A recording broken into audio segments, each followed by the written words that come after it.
So Charity Davenport, MS TESL, MS Instructional Technology, was an ESL instructor for an IEP for over 13 years before pursuing a new passion in instructional technology.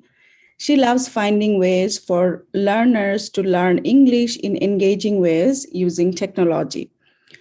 Her other passions are universal design for learning, that is UDL, and open educational resources, OER. So today, as you know, we have three parts actually. We have introductory questions, and then we have conversational questions, and then finally we have breakout room activities.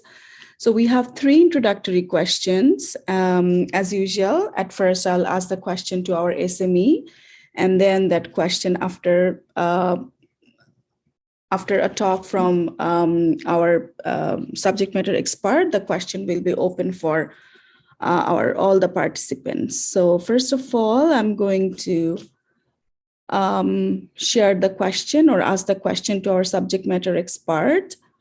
Our first introductory question is, how do we read online and printed text differently? So over to you, Charity. The first question is to you. How do we read online and printed text differently? All right, hello everybody, and I'm going to start out this question with a lot of the information I'm going to be talking about is both from a literature review that I wrote, some research that I've done, but also with my own personal experience using digital social annotation in the classroom. So one thing that I've noticed, and probably a lot of instructors teaching remotely and online have noticed, is that students or everyone, we don't really read things online and read things like on traditional, paper printed things in the same way. There's research that shows because we're like scrolling all the time, a lot of times when people try to read digital things, they're scanning, they're skimming, but they're not really like paying a lot of attention. They're not like deeply reading those materials.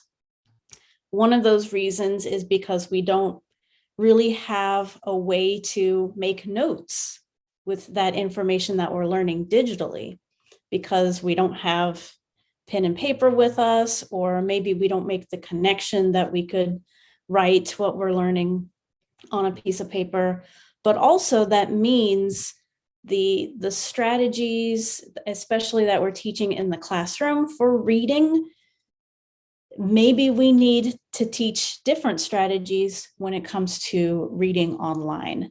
And I think one of the most important strategies for reading printed text and online is taking notes. I think a lot of students just want to go through, read something, answer the questions, and then that's it. Or they make some notes for a discussion later. But I have always wanted students to, stop, take notes while you're reading, like kind of stop and think about what you're reading and take some notes. And that can be difficult to do when students are reading online.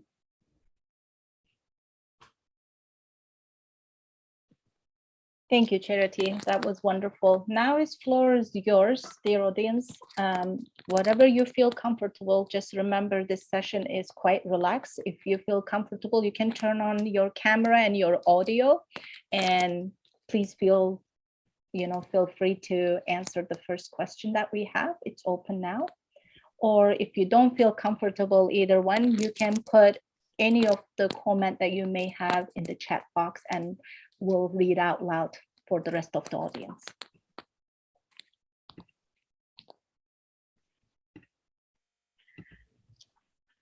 Okay, that's okay, Kristen, no problem. All good. Floor is yours. Usually the first question, everybody is hesitant. And once it starts, we're going to get bombarded with the questions and comments. Maybe I can have like a follow-up question. Sure. That's like, have you noticed when you're teaching online that students don't use the same strategies you teach them when you're teaching them to read printed text. That's a good one. Thank you for the clarification and making it a little bit more straightforward and simple.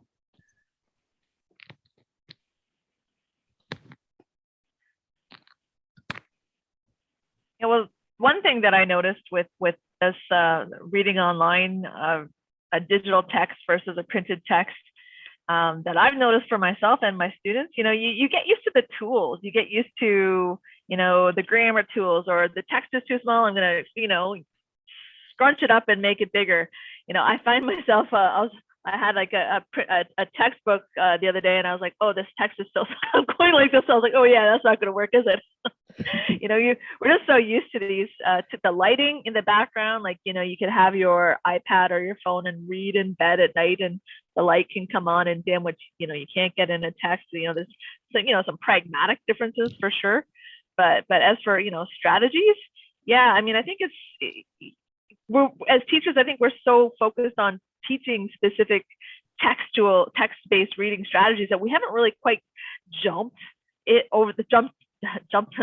fish, or jumped over to the digital strategies. And I think we need to. And I think that especially over the pandemic, as we've had online classes, that we're developing best practices for that. Awesome. Thank you, Jen. That was great. And I would like to read some of the notes down here in the chat. Nancy is mentioning, yes, I agree. No, sorry. Nancy is saying, yes, more gets missed when reading online. And Kristen is saying, yes, I agree. When students are reading online, I see students just wanting to answer the questions. And Francis is saying, when reading something other than teaching materials, the difficulty of figuring out what is advertising and what is content of the article. Absolutely. Those are very great points. Thank you, everybody. Anybody else? Yeah, these are excellent points. Chadia, would you like to unmute yourself? The thing is, her camera is frozen. I'm not too sure if she's hearing me. Okay, we'll give her a minute or so. Anybody else? And Christine mentioned, I think we definitely need to teach online reading strategies. Absolutely, absolutely. And I think Francine's point was spot on as well about online reading materials and having distractions, especially when you want a student to go somewhere and read an article or a social media post. We know what's happening on the outside and the border, and it's the distractions and advertisements and critical literacy and all those other things that we need to teach us as well. Reading online is great, but then trying to figure out the source of the information and who's saying it and what's the audience and what's the purpose, and is someone trying to sell me something? And that's a big part of it as well. Yeah, it becomes really challenging for students for sure to focus. They need to focus on the reading, on the other side, left and right, and other things jumps around and tries to take their attention, unless this is a specific platform is just being developed for reading purpose, which there are few out there. Some instructors do use. I use myself as well, and those don't have any advertising, so you literally focus on the reading itself, and you can do all the unshaded stuff on the side of the reading. Anybody else?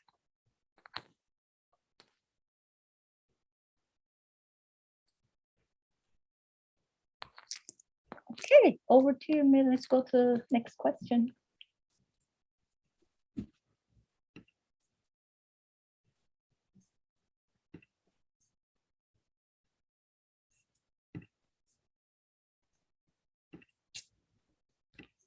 Right. So our second question is, what is on social? Can you share the screen, please? We don't see it.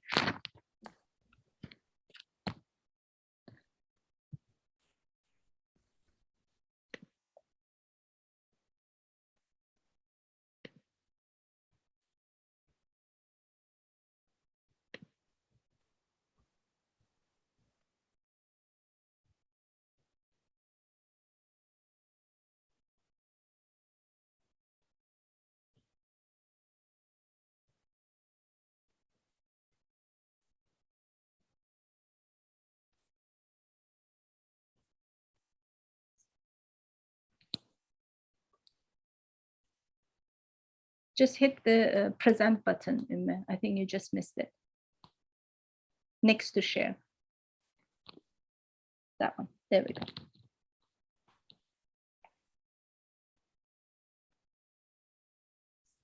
Yeah, our second question is, what is online social annotation? All right. So I'm going to give the official definition and then just talk a little bit more from my experience. But Brown and Croft from 2020 from some research said that social annotation is the use of collaborative technologies to help students draw meaningful connections to texts in line alongside their peers, practice strategies of academic writing in context, and help educators to bring to the surface how thoroughly social the activity of reading and writing have always been. So that's kind of been one of my favorite things about online social annotation is, well, there's two things. First is that, you know, we give assignments to students. We say, okay, read this article, come back to class, answer some questions, or we're going to have a discussion afterward. But we have no idea during that time while they're reading, like, okay, you know, did they understand? Do they have questions while they're reading? Are there parts that are confusing for everybody? It's kind of like a really kind of solitary activity. So I really like the idea of using technology tools to not only make it possible to leave little comments inside the reading, where students can highlight some text and then it'll allow them to make a comment and they can say, oh, I don't understand this sentence, you know, can someone help me? Or, oh, this vocabulary word is new for me. I want to learn this one. Or like, oh, this paragraph right here is so interesting. This is where the main idea is. They can have those conversations and you can see what they're thinking about while they're reading using these tools. And the social part comes in also because now it's not so solitary. It's, you know, oh, I don't know what this word means. And then another student can reply to that comment and say, oh, here's what it means. Or I don't understand this sentence. Another classmate can come and reply and maybe give their own little paraphrase. So that's also where it can help with writing in context. They can practice paraphrasing skills, summarizing skills, just while they're interacting with their classmates. Or maybe this reading is related to, you know, an essay that they're going to write. They can use their notes from the online annotations to help build their next essay.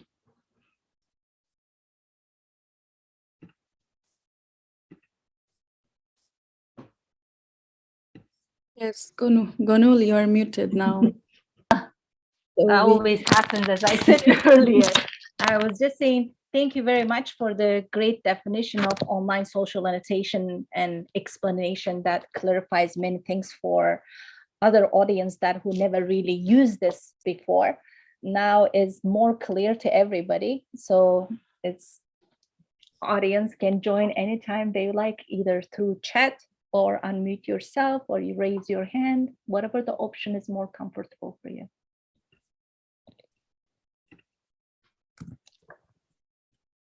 While we are waiting, I'm just going to read the Susan Sparks note in the chat. She's saying, so important to promote active engagement. I think that's very important. With the annotation, they become active, you know, connected with the reading and with others at the same time, like relatedness with the whole community group that they are in a classroom.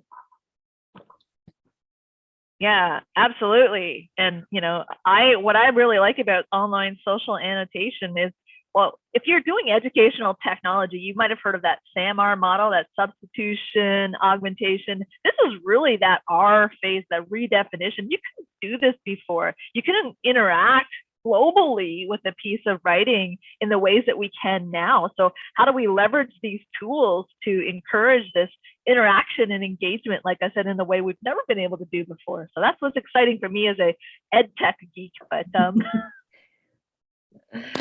Totally agree, Jen. Totally. Those are great points for sure. Things are a lot easier than before and more fun through online. Anybody else? Okay, we have a comment from Nancy. Indeed, Susan, and indeed provides more opportunity to read others' annotations and have the content go deeper cognitively. Absolutely.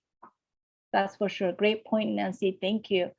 Yeah, sometimes when you use somebody else's annotation, you say, oh, I never thought about that. And then it clicks something else, and then you just write yours, and then maybe the other person might learn something from you. That's great. Anyone else? Just want to make sure I'm not missing anybody who raised their hands.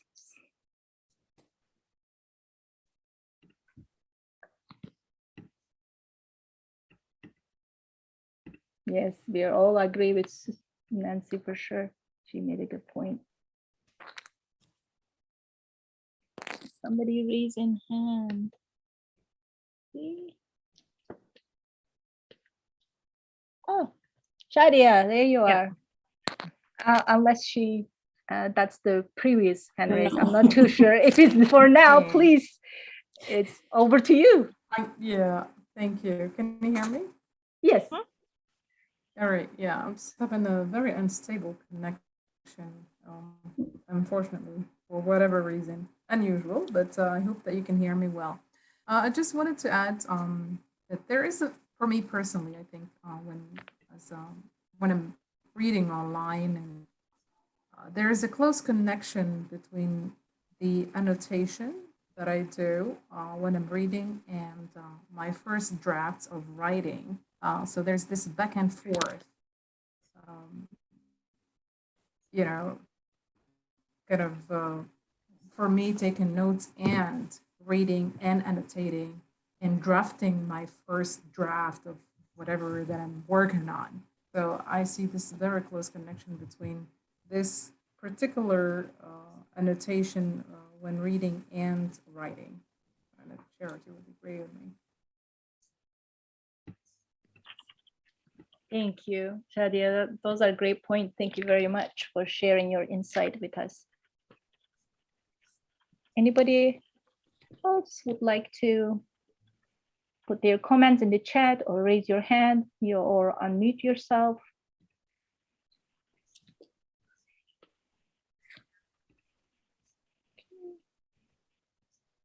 I think that's for what we have for this question. Emma, over to you. Can we move on to question 3, please? Yes. So our third question is, what tools can be used for online social annotation? Yeah, Charity. All right. For this question, can I share my screen? Because it is kind of difficult to just say, oh, here's the tools and not really show them. I don't have, of course, I don't have a lot of time to show how they work, but just give some short examples. So I will. Okay. I have to make you co-host, I guess. Okay, Ume will quickly make you a co-host so that way you can able to share your screen with us. Just give her a second, please. All right, so while she's doing that, to save time, sure. The 3 that I've used, because there's so many different tools, and I know that's also overwhelming. The 3 I have used, the number one that I like the most is called Perusall, Perusall. And of course, I like these because they're free. So yeah, I think I can share now, right? Yes, you can. I was just going to say, but I didn't want to cut you out. So it is available for you to share. Can you stop sharing, Umme, so that way Charity can share? If she shares, it automatically stops. Okay. Yeah. Everyone can see my screen? Yes, all good. So this is Perusal, and I'm also using it for one of my things at Pelisipi, and it's very teachery. I think that's why I like it. Basically, all I have to do is I read something and then I highlight text, and then it's going to pop up a little bubble for me to make a comment. And I can put in like a website or a YouTube or a picture. And another thing I really like is it doesn't have to be text. There's a lot of different things that students could do to comment.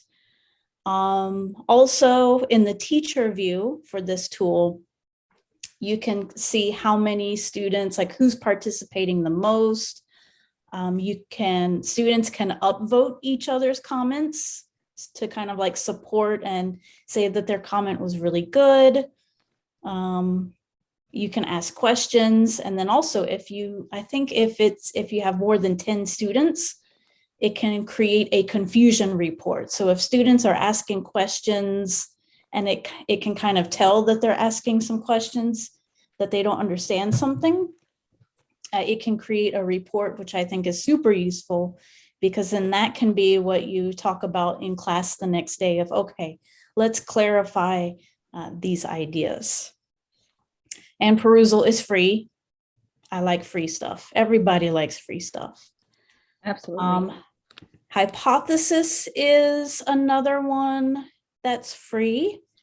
Yeah, annotate the web. I think you can use PDF with this, but it's a little tricky. Another reason I liked Perusal is because you can also do it with video. So they can watch a video and then kind of make a comment at a certain point and interact that way. But you can also upload your own materials, PDFs, Word documents. There's a lot of different file types you can use with Perusal. Hypothesis is more of using it on the web and maybe for PDF documents. In fact, shameless plug for my open textbook. My open textbook has Hypothesis built in. So then I can see, unfortunately, one of my students went and highlighted everything. So maybe this is where you can see what could be some issues with using the annotation, but yes, they can leave a comment automatically. They don't even have to have an account. With Perusal, if you want to have a group of students and also for Hypothesis, they will need to make an account. But other than that, it's free. And then the third one that I like is called Actively Learn. And it's kind of similar to Perusal. The problem is it's not free, but it's pretty cheap. I think it's like $16 a semester or something. So it's pretty cheap. It does have things where you can highlight in different colors. So sometimes I would tell students, choose, if you have a question about vocabulary, choose a different color. And of course, I can leave comments in here as well. So this is an example from a reading we did pretty early in the pandemic about the Spanish flu and like the similarities. And it was really nice to see them making the connection between what they're experiencing now and what happened in the past. And I don't think that really would have been possible without using the annotation beforehand.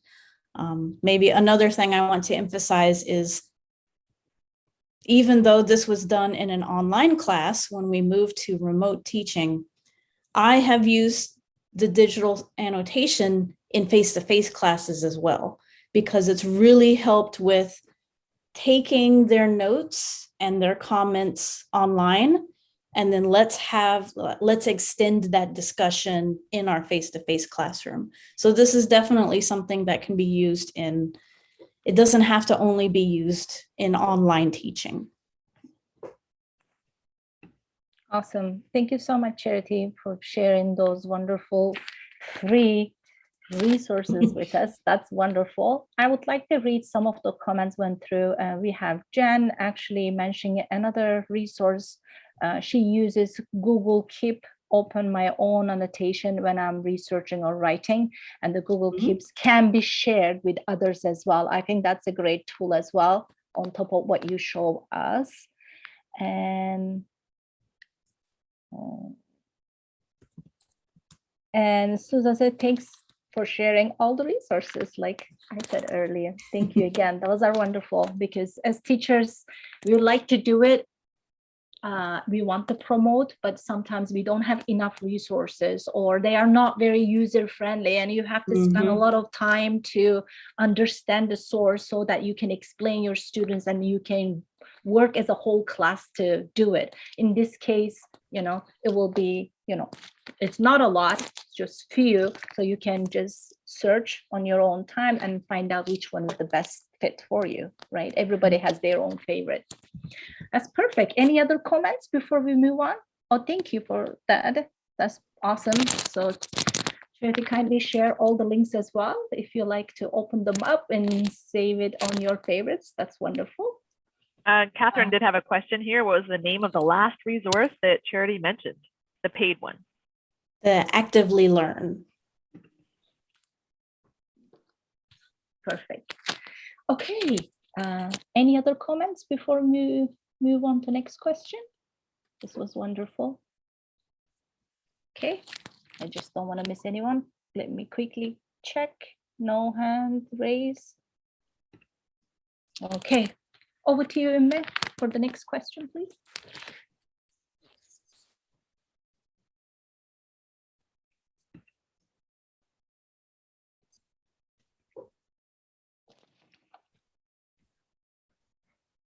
So we are now in our third question, or we have finished our all introductory questions. So we are now moving to conversation questions, and conversation questions are more open-ended. So our first conversation question is, what is active reading? And how do you make students aware of the importance of metacognition when reading? Yeah, I think it's a little bit loaded. What is active reading, and how do you make students aware of the importance of metacognition when reading? Yes, expert opinion, Charity. All right. So yeah, I think we had mentioned before in the chat about how this can be related to active reading, because it does seem like reading, like we've said before, is kind of solitary, kind of passive. We don't really know like what is happening in our students' brains when they're reading. And a lot of times they don't even know about like what kind of questions or things to bring to class when there is time for discussion, or writing an essay about the article that they read. So I feel active reading is definitely something I teach my students about before we do these annotation things, because otherwise it's probably just going to flop. If I just say, okay, make some comments in this reading, they always ask me like, what do you want me to do? What kind of comments do you want me to make? So we definitely practice active reading strategies and skills before that, because yeah, it's definitely related to their metacognition. I think it's very natural while we're reading, we're thinking like, oh, or especially if it's like a novel, like, oh my gosh, I can't believe they did that, or what is happening in this scene? I don't understand, or I've never seen this word before. What does it mean? And can I kind of guess it in the sentence and using the context?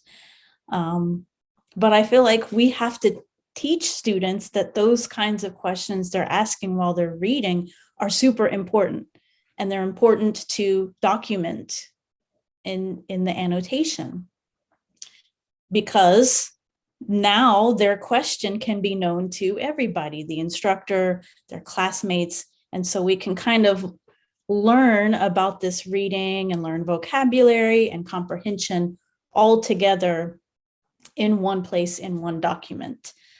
So I definitely teach them, you know, what are the things that you think about when you're reading? Maybe what are some things you should be asking while you're reading?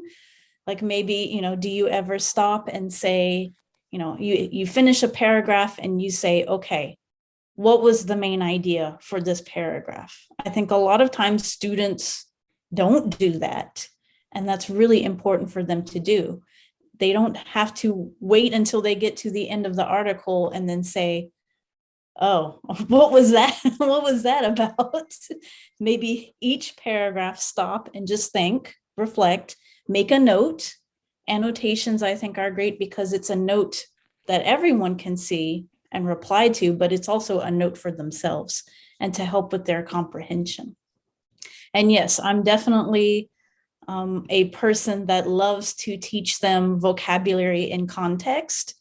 So yeah, sometimes a student would highlight a word and they would say, I don't know what this means. And I would reply, you know, maybe look at the sentence before and read that and see if that helps you understand. And so, yeah, I really like bringing out those in context, you know, vocabulary, guessing skills, using the annotation as well. Oh, I think that's it for me. I could go for hours on this topic. Thanks, Charity. That was wonderful, you know, detailed information about active reading, metacognition, all the details that you share with your students. And we appreciate that you sharing those insights with us as well, so that it just brings other things that we can actually share with you too. So I have Jan is mentioning guessing in context is a good strategy, as we mentioned earlier, definitely. And also they need to know 90% of the text in order to guess the meaning from the context is also very important as well. And Christine is mentioning, I think my understanding the context and vocabulary and etc. It is important to try to relate to the topic and the theme, the student's personal life, pulling the students in at the beginning of the article, even just starting with the title, try to engage my students by asking personal questions that relates to the context and context. Absolutely, Christine. I think you make great points in here. I personally do exactly what you're mentioning in here. I think those are very important, so they can engage with the reading, you know, in a more relaxed way without getting scared about what they are reading. Mm-hmm. And we also have another comment about Phyllis. Identifying the main idea of smaller section is a helpful strategy for students. Yes, absolutely. Mm-hmm. That's also very important when they write, right? It's recognizing the topic sentence or supporting sentences or concluding sentence. Those are definitely. Now, the floor is yours.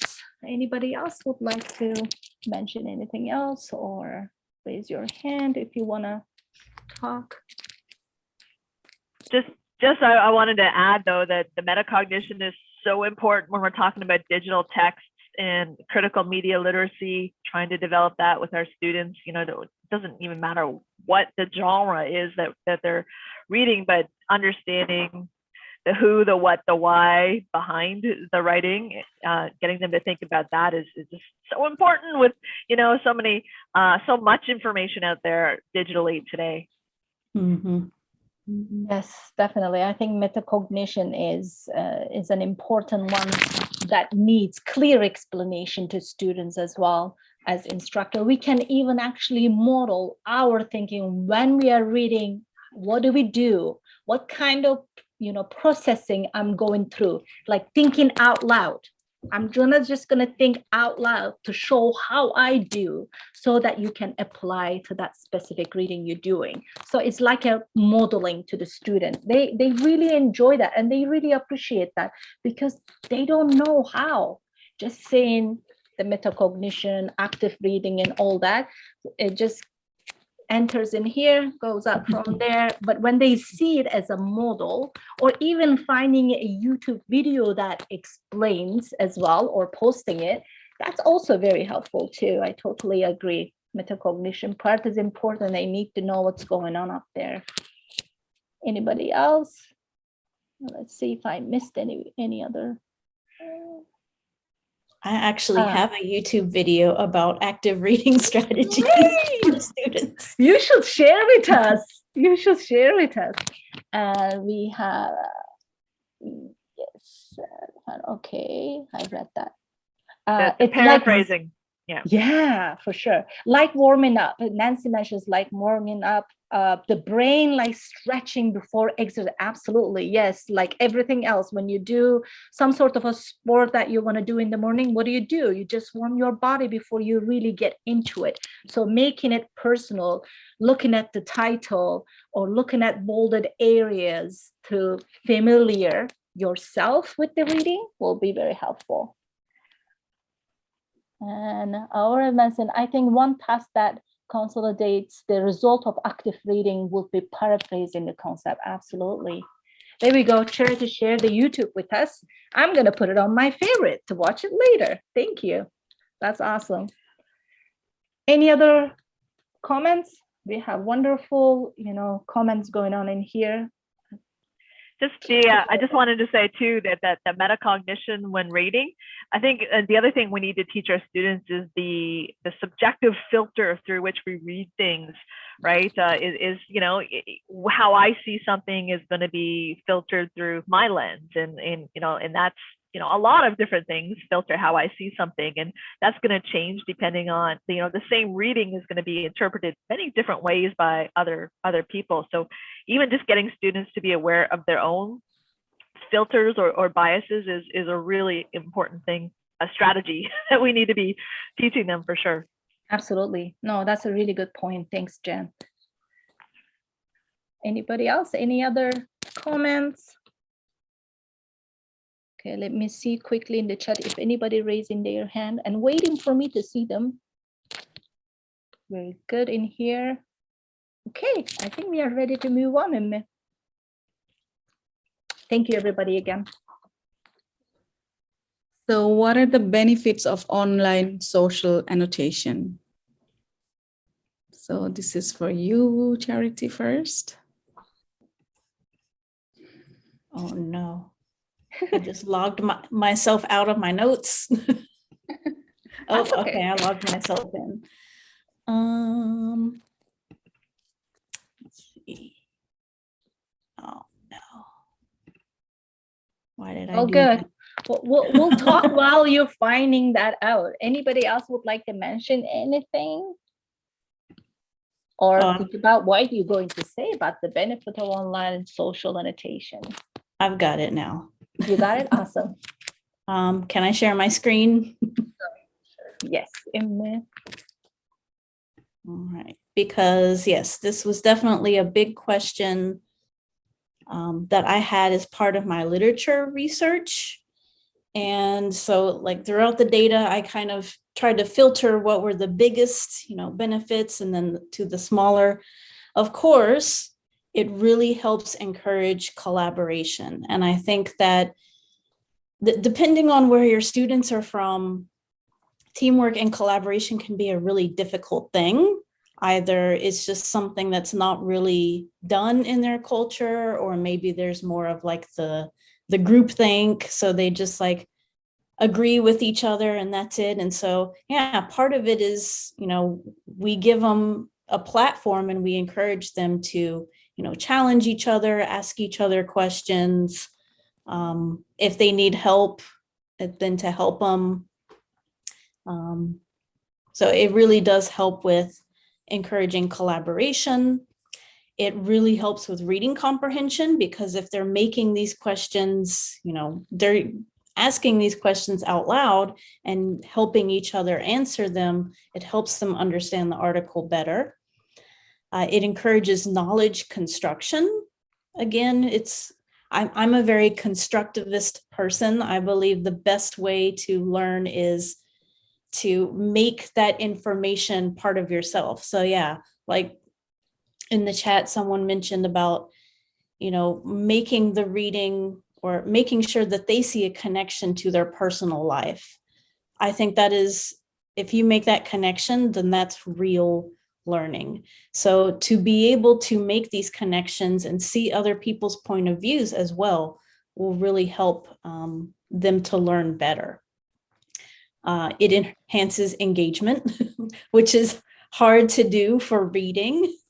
I think it's really interesting to me to see how people can read together. It kind of seems like an online book club of sorts. It can improve critical thinking because they're asking all of these questions and answering these questions with each other. It definitely helps with their metacognition skills. It can be a really great tool for formative assessment, which again, I think is really hard for reading.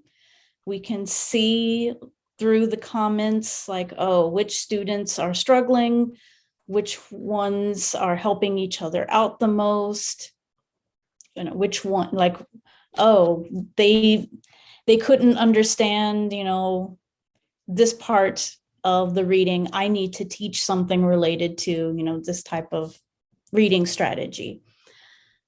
I think it helps a lot more with, it's related to the critical thinking, but it does more with the higher order thinking skills than the lower order thinking skills, but it can be both. If we have that vocabulary piece in there, or, making sure that they understand the main ideas together.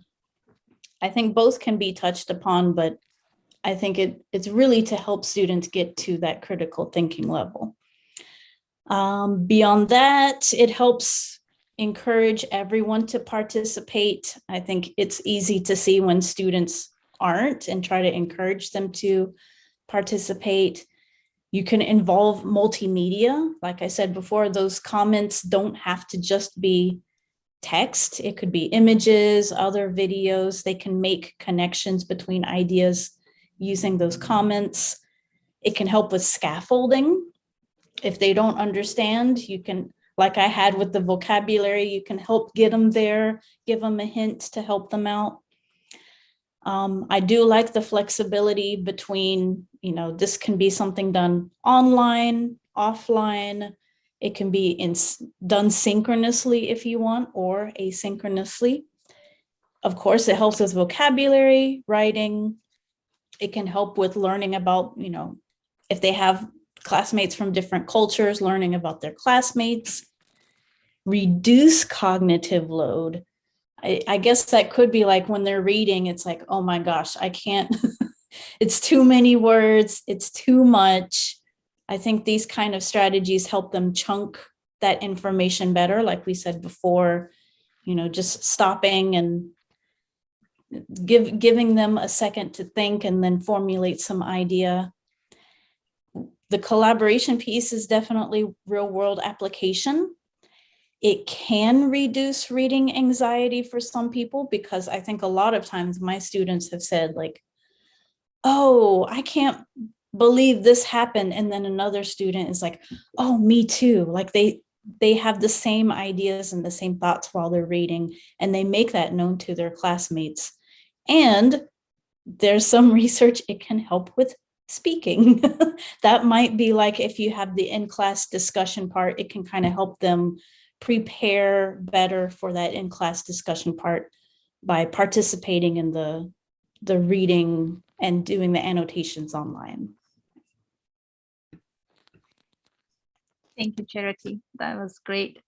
Showing some of the data that you had in there. That was wonderful. That proves that it has a lot of, positive, good benefits for the students to do this while they are reading.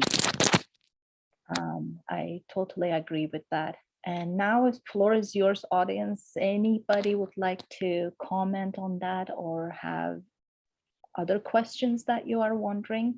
Please feel free to raise your hand or turn on your mic or type it in the chat. I'll be your voice.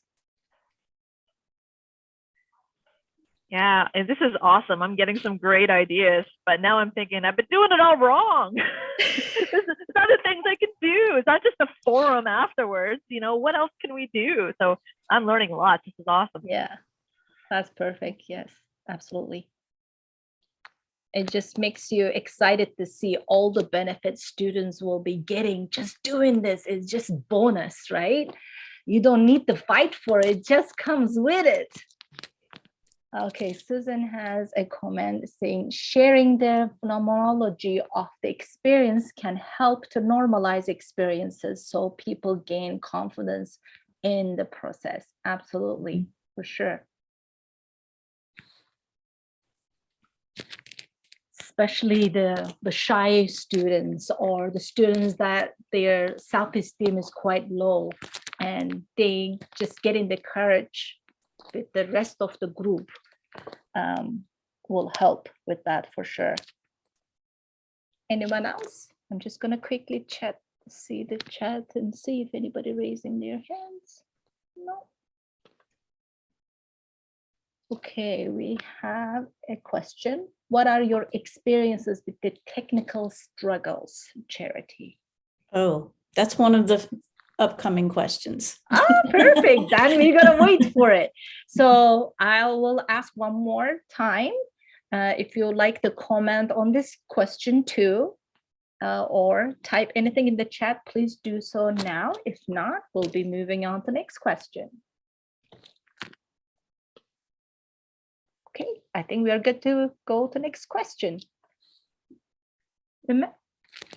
Yes. So question number 3, how is online social annotation similar to discussion boards? Mm-hmm. All right. And yeah, maybe I should have added, how is it similar? And then how is it different from discussion boards? You can add that, no problem. So it does seem like it's similar to a discussion board because you usually have some kind of prompt and then students will comment, and then hopefully if you have organized your assignment in the best way, it should help encourage replies and comments to each other. I think one thing that I haven't really liked about discussion boards is like the lack of the instructor getting in there and participating in the discussion board. I've always felt, yeah, I was an online student too for my second master's, and I always felt like I like my peers and I like working with them, but they aren't the expert in this topic. So I really wish the instructor would jump in and, give us some feedback. Oh, yes, this idea is good. Or, oh, maybe there's some kind of misunderstanding. Let me clarify that. So very similar. Online annotation is kind of the same. I think it's a little better, especially for reading or like watching videos, because instead of just reading the article and then you come to the discussion board and it's separate.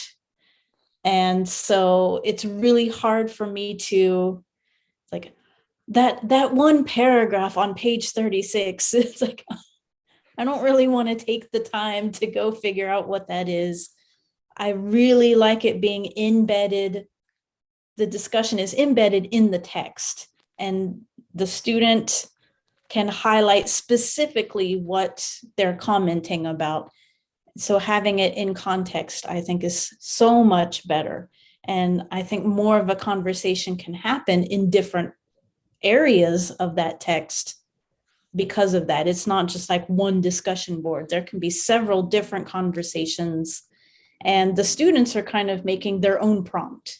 They're the ones saying like, oh, I don't understand this, or hey, this part was really interesting. It reminded me of something else we learned in class. Or maybe you can arrange your assignment to be like, the purpose of this annotation assignment is make discussion questions. Read the article, highlight something, and then make a question that your classmates will have to answer. So I think they have more like ownership of what they're learning. in that article. So it's similar to a discussion board, but also not because it's in the context of that article. But you still have to make sure you arrange your assignment to get the most out of it for you and for your students, for both discussion boards and online annotation. Thank you, Charity. That was wonderful to see the distinction in between and similarities as well, and what we prefer and what we don't it's good to know. Anybody would like to comment on this question or ask any other question you might have? Oh, there's a question there from Susan. Yes, is there research published on the benefit of this type of learning versus traditional methods? Charity, any idea? Can you also see the question in the chat? I think you're muted. Yes. Is there research published on the benefits of this type of learning? What do you mean by this type of learning? Like active reading versus just like passive reading, or using the annotation?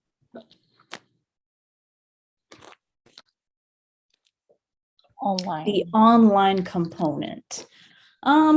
Well, yeah, because a lot of the research that I went through, almost every single one of them in their introduction, in their own literature reviews, they talked about the importance of annotation in general. So just taking notes in general on the printed text, highlight, paraphrase what you think is the main idea. That alone is a pretty good strategy, and it is part of active reading.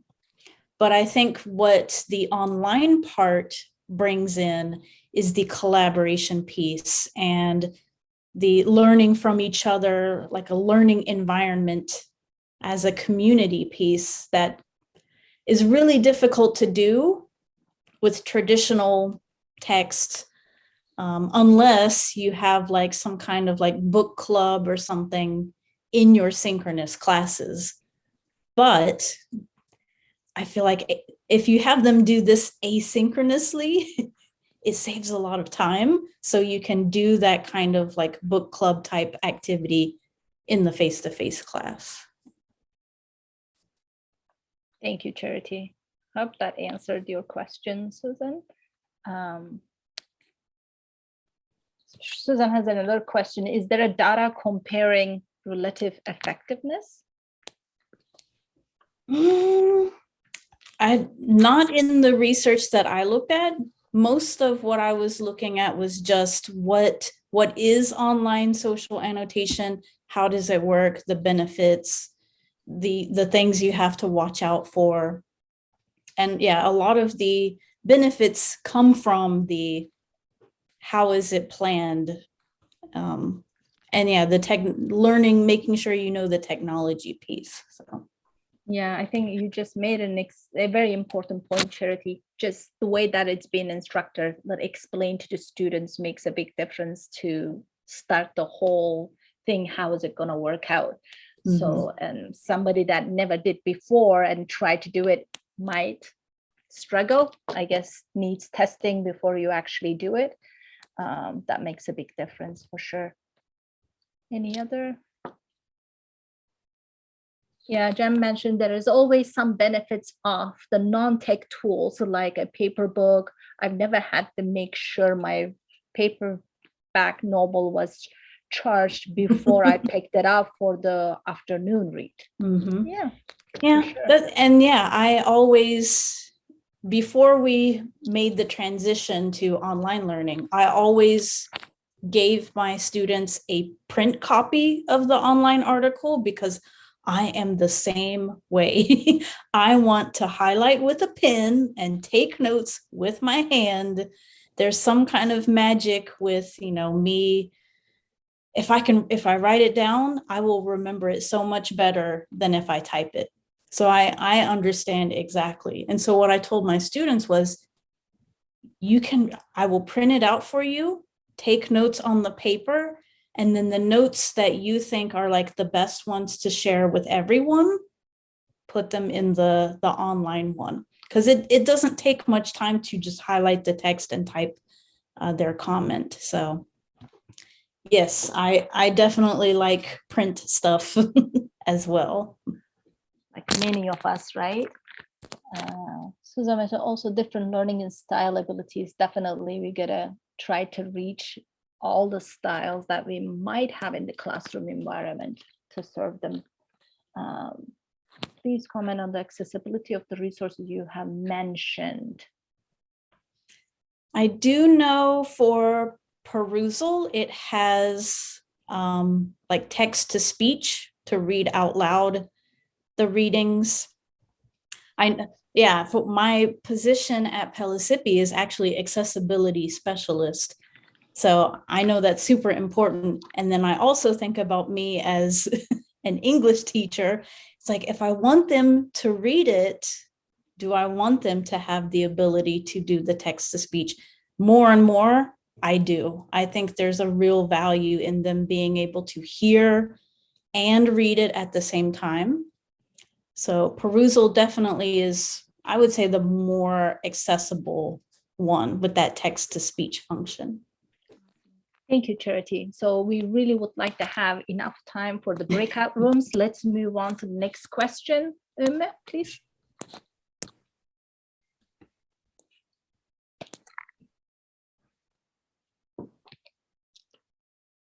So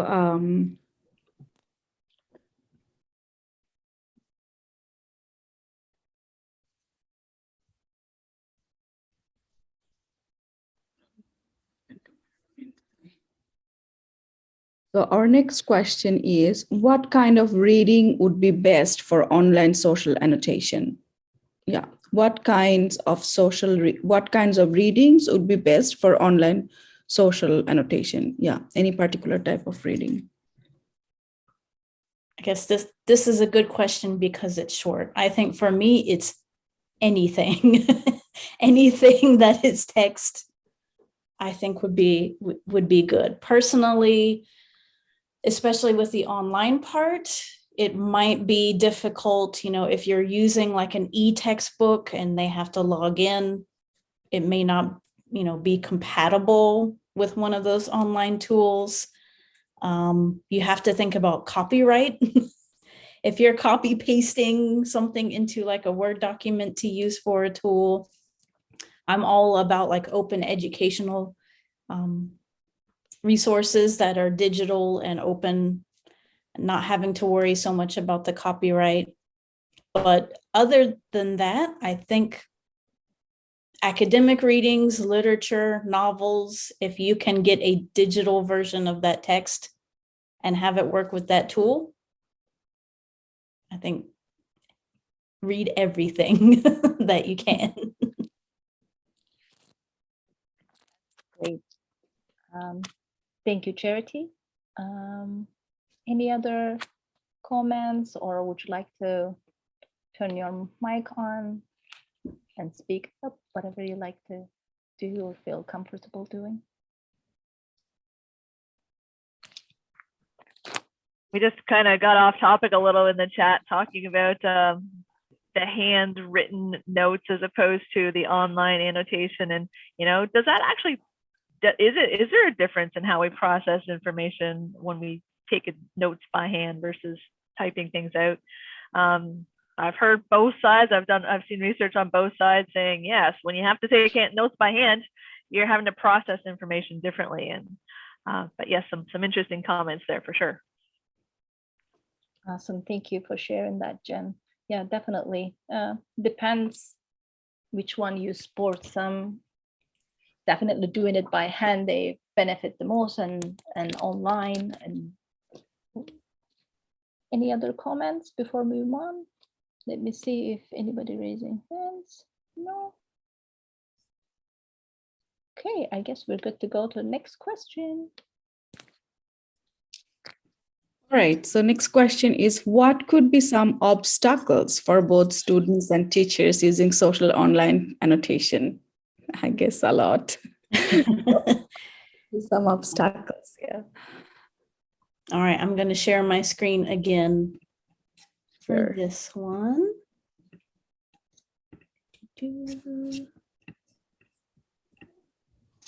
Okay.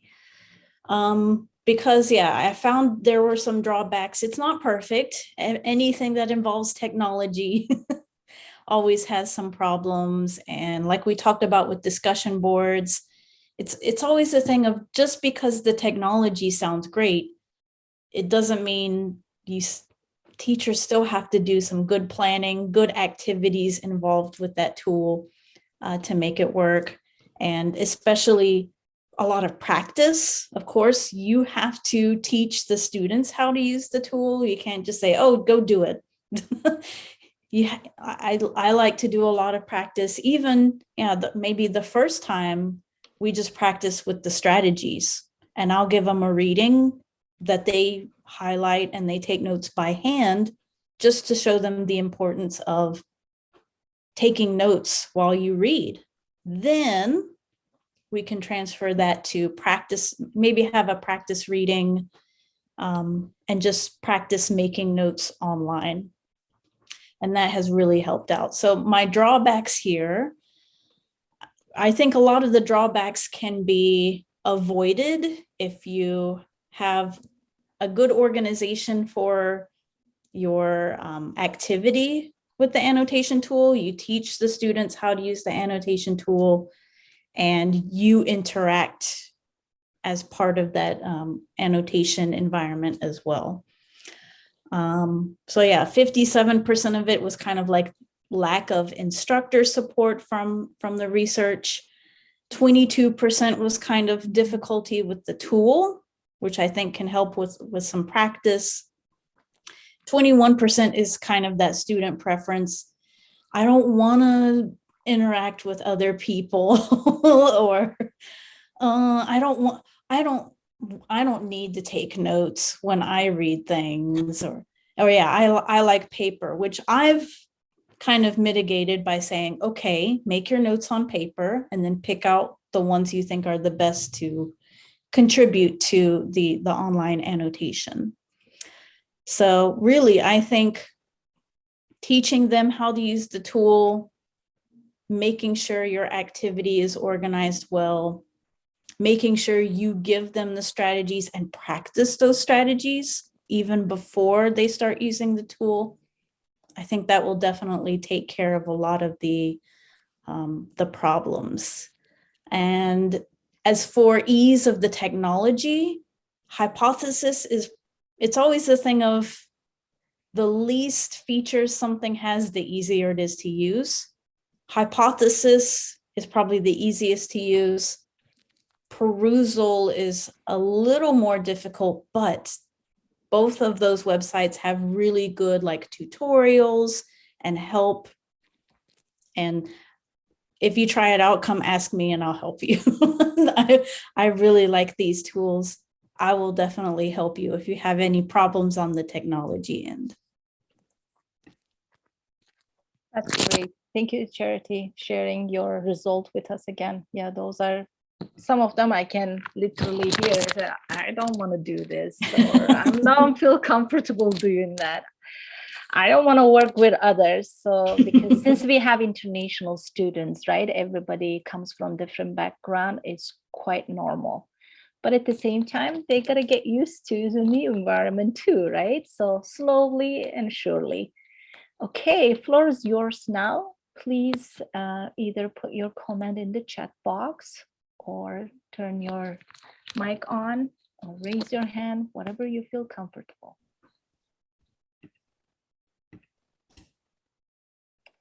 We have a question.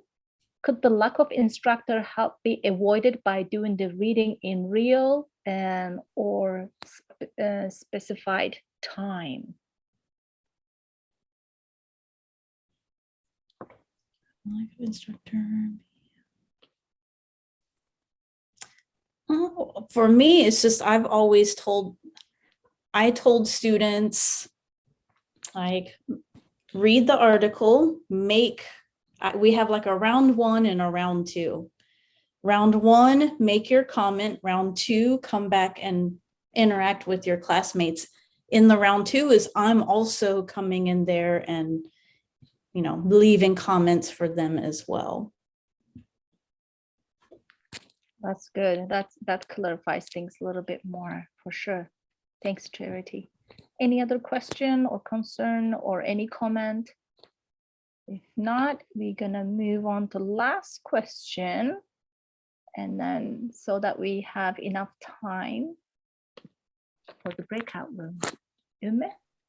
So our last conversational question today is pedagogy comes before technology. Yes. How can teachers best organize an online social annotation assignment activity? Yeah. That's a big question. And I know it's related to the breakout room, so maybe I won't say too much. I've done a lot of different things.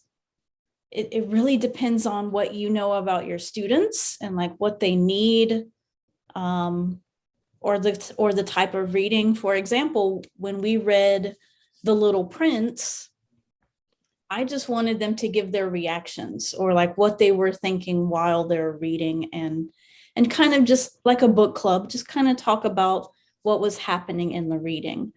But for an academic article, I may have them do things like, I want you to make one discussion question by Wednesday and then come back Friday and give one answer for everybody's discussion question.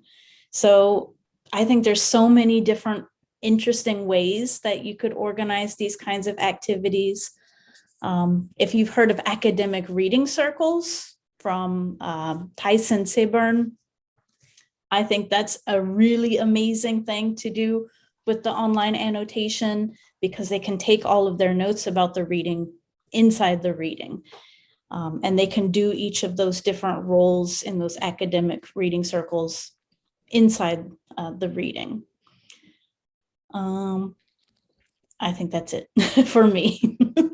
That's great. Thank you, Charity. As you say, you don't want to give too much because they will be in the breakout room and for the next question to explore a little further.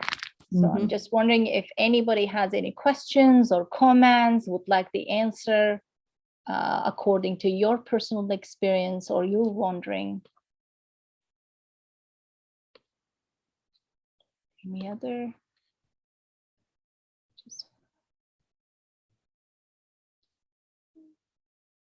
Yeah, Jen mentions Tyson's Toronto local academic reading circles. Yes, must be popular. I didn't know. I'm going to check that out for sure. Okay, we don't have anybody raise hand. We're doing really great. So perhaps we can move on to discussion questions since they are quite related to each other. And so that way they have quite a bit of time. Oh, thanks, Charity. That's wonderful.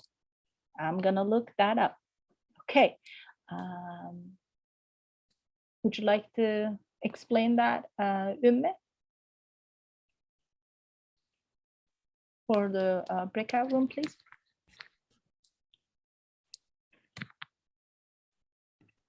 Muted again. All right. So our breakout room activity question is, how would you plan a reading assignment with online social annotation? So basically what you folks going to do, I create the breakout room. So between 3 to 4 people in each breakout room, and make sure to you remember which room that you are in. Once I'm calling you back, we would like to know what did you discuss there. And you might have some little secrets. It's okay, because it happened to me. You can be off topic, but back to the topic, and maybe perhaps pick a person who can report what happened in the group, because we really like to know, and we'll be waiting for you in here. And questions right here. I will also copy paste that as well later on. And if everybody is good, I'm going to start the create the breakout room, and that way you'll just accept. I'm opening all the rooms. I guess everybody's back. Perfect. Welcome back, everybody. Now we would like to know, what did you discuss in the breakout rooms. So room 2, I'm hoping that you will remember which room you were at, but I will quickly tell you room 2, we have Catherine, Kristen, Elzbieta, and Jen. We would like to know, anyone would like to share, what did you talk and discuss with us? We had a great conversation. I'll summarize it real quick, and I know we're running out of time, but we talked specifically when we're planning the idea of controversial reading topics and how would you handle controversial reading topics, especially things that are happening in the world, and how do you handle that? So I guess we kind of veered away from the actual question because it was really interesting, how would you get that social engagement with a controversial reading, and then how to encourage conversation and differences of opinions between each other in a respectful and polite way. So how would that work? And we talked about it's different when you have a one-on-one tutoring session versus a class of 12 to 13 students, and how do you handle that sort of thing? So the planning is a lot different basically when it's one-on-one versus a whole class. but yes, my group mates, you can jump in there, and I know there's a lot more we talked about. Sorry about that. Thank you, Jen. That was wonderful. Yeah, don't feel bad. Off topic is good too. We need that. Okay, anybody else from room 2 before I go to room 3? Okay, room 3, Aurora, Nancy, and Phyllis. Anybody would like to let us know what happened in that group? We did not designate an actual reporter. That's okay. Nancy is writing in the chat, and so she's involving it that way. Oh, okay. All of us in our group were actually in the beginner stages of using this type of annotation online. So we were discussing a little bit about how we do that and how we are becoming more comfortable with learning about that. So that's kind of where we were, and you can also read Nancy's comment if you'd like. Absolutely. So Nancy is saying benefit of engagement. How do you encourage students to participate? Yeah, discussion for adequate by Charity. How to interact online are good thing to model in online annotation as well. Absolutely. Yeah, I think the modeling is one of those key, and explicit instruction in that specific area. Exactly. And okay. Zoom and our one thing that we added in was simply that Zoom itself, if that's the program people are using, has a screen annotation function as well, which can be somewhat helpful. Oh, thank you. That's a very good point. Thank you for sharing with us. And Nancy also mentioned that we talked about Google Classroom. Very good. Nice. Okay, would you like to take over from here, and then I will just do the closing. We'll be done because we are a little over the time, but we are almost done. Bear with us. If you have to leave, that's totally fine. But if you have another minute or so, please stick around, especially for the contact info. So this is our last slide from me. Like if you want to, contact with Charity later on. So her email and her social media information. So it's Seratsuki, right? Seratsuki @gmail.com. And her LinkedIn profile is, www. Yeah. Oh, good. /Charity Davenport / yeah. Oh, you're so good. You went all of it.